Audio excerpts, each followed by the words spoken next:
আমাৰ নটবৰী কলাকুঞ্জ 2015 চনৰ 10 নৱেম্বৰ তথা মানে আজিৰ দিনতে প্ৰতিষ্ঠা লাভ কৰিছিলে আৰু আজি 10টা বছৰ সম্পূৰ্ণ হৈছে আৰু আৰম্ভণিৰ পৰাই প্ৰশিক্ষক হিচাপে ময়ে আছোঁ।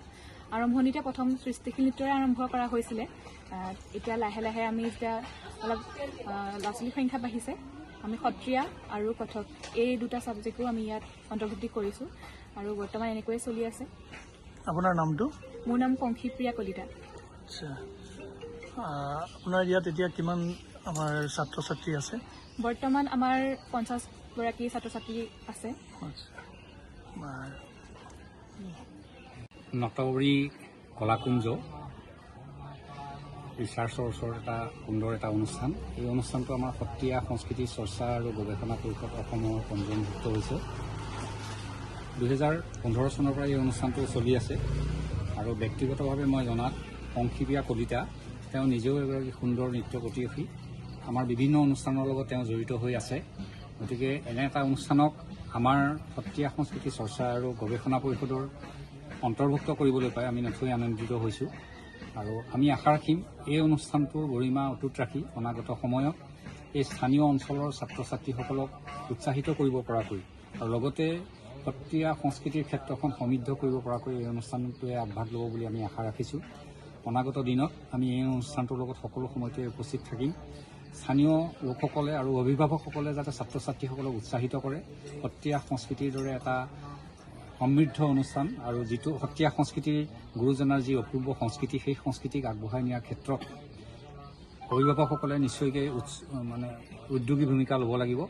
আমি আশা ৰাখিম নটবৰী কলাকুঞ্জৰ এই অনুষ্ঠানটো অদূৰ ভৱিষ্যতে সমগ্ৰ অসমতে বিয়পি পৰিব আৰু তেওঁলোকৰ এই প্ৰতিভাসমূহ যাতে সকলোৱে আগবঢ়াই নিয়াত সহযোগ কৰে তাকেই কামনা কৰিছোঁ আমি সত্ৰীয়া সংস্কৃতি চৰ্চা আৰু গৱেষণা পৰিষদ অসমৰ পৰা। नमस्ते, मेरा नाम रिंकू बासपोर है। ये नटवरी कलाकुंज स्कूल है, डांस क्लास है, जो इसमें पंखीप्रिया कोलिता प्रिंसिपल है, जो इतना ही अच्छा डांस सिखाती है। मेरी बेटी एक हिंदी होकर आसामीस में, हिंदी में इतनी अच्छी डांस की है कि आज पंखी के वजह से नाम बहुत ऊंची गई है और उसके वजह से मुझे सब पहचानते हैं। Thank you so much Pankhipriya. নমস্কাৰ, মোৰ নাম অভিকাংক্ষী দত্ত। মই নটবৰী কলাকুঞ্জৰ এজনী জ্যেষ্ঠ ছাত্ৰী। ইয়াত মই ক্লাছ 6ৰ পৰা নৃত্য প্ৰশিক্ষণ লৈ আছোঁ আৰু মেমৰ ছাপোৰ্ট আৰু মৰমে বহুত আগবঢ়াইছে। এতিয়া মই BA 3rd চেমৰ। ইমান বছৰ নৃত্য বিদ্যালয়ত থাকি বহুতেই ভাল লাগে। মানুহজনীও বহুত মই অপেন আপ হৈ গৈছোঁ আৰু নাচৰ ক্ষেত্ৰতো বহুতখিনি কথা শিকিছোঁ আৰু সেইখিনি কথাই আমাক পঢ়াৰ ক্ষেত্ৰতো বহুত সহায় কৰিছে। মেমক ভিডিঅ'টোৰ ফালৰ পৰাই বহুত ধন্যবাদ জনাইছোঁ। আজি আমাৰ নৃত্য বিদ্যালয়ৰ এনিভাৰ্চাৰী 10th এনিভাৰ্চাৰী নৃত্য বিদ্যালয়কো এনিভাৰ্চাৰী ভিডিঅ'টোৰ যোগেদিয়ে জনাইছোঁ। ধন্যবাদ। নটবৰী কলাকুঞ্জ যিহেতু আমাৰ ইমান ওচৰতে আছে, কিন্তু আমি ইমান দিনে শুনি আছিলোঁ যে স্কুলখন বহুত ভাল, তেওঁ পংখীপ্ৰিয়া কলিতাই বহুত ধুনীয়াকৈ শিকায় বুলি আমি শুনিহে আছিলোঁ। কিন্তু যোৱা বছৰৰ পৰা আমাৰ ছোৱালীক ইয়াত দিছোঁ এডমিশ্যন আৰু আমি বহুত ভাল পাইছোঁ। যিহেতু 2 মাহ শিকিয়ে আমাৰ ষ্টেজ প্ৰগ্ৰেম কৰিছে ছোৱালীয়ে, আমি বহুত সুখী আৰু যাতে এনেদৰে তাই আগবাঢ়ি যাওক, আমাৰ সেইটোৱে লাগে আৰু।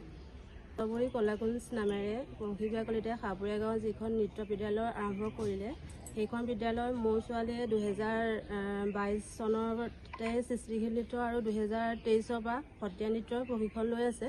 স্কুলখন বহুতেই ভাল হয়, সকলো দিশৰ পৰা সত্ৰীয়া, সৃষ্টিশীল আৰু কথকৰ প্ৰতিটো বিষয়তে শিক্ষা দিয়া হয়। মই ইয়াত মোৰ ছোৱালীক শিক্ষাদান কৰি নৃত্যৰ দিশত বহুত সুন্দৰ অভিজ্ঞতা লাভ কৰিছোঁ। নটবৰী কলাকুঞ্জ এটা বৰ ধুনীয়া অনুষ্ঠান। পংখীপ্ৰিয়া কলিতাই বহুত সুন্দৰকৈ এই নৃত্য বিদ্যালয়খন পৰিচালনা কৰি আহিছে। 2024 চনৰ এপ্ৰিল মাহত মই মোৰ ছোৱালীজনীক এই নৃত্য বিদ্যালয়খনত এডমিশ্যন দিছিলোঁ। তেতিয়াৰ পৰাই মোৰ ছোৱালীজনীয়ে মাইকৰ মাতলেই ভয় কৰিছিলে।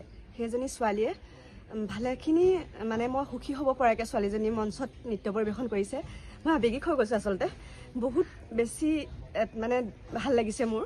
আজি 10 বছৰ সম্পূৰ্ণ কৰিলে নটবৰী কলাকুঞ্জই, আৰু আগবাঢ়ি যাওক।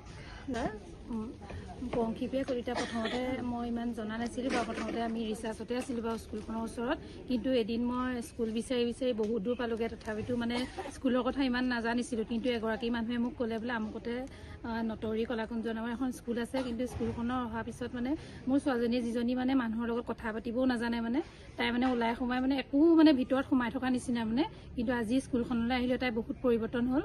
আৰু নাচ বুলিবলৈ ক'লেতো তাই প্ৰথমতে একোৱেই নাজানিছিলে, কিন্তু স্কুলখনলৈ অহাৰ পিছত মানে তাই বহুত সলনি হৈছে বাৰু। এতিয়া মানে স্কুলখন মোৰ ওচৰতো স্কুল আছিলে, ঘৰৰ যিখন মই পুৰণিমাটি সত্ৰত থাকোঁ তাত কিন্তু স্কুল থকাৰ পিছত এতিয়া পংখীপ্ৰিয়া স্কুল যদিও দূৰ মানে 20 কিলোমিটাৰ হয় আমাৰ ঘৰৰ পৰা, তথাপিতো তাই মানে ইয়াৰ প্ৰতি ইমানেই ধাউতি বাঢ়ি গ'ল।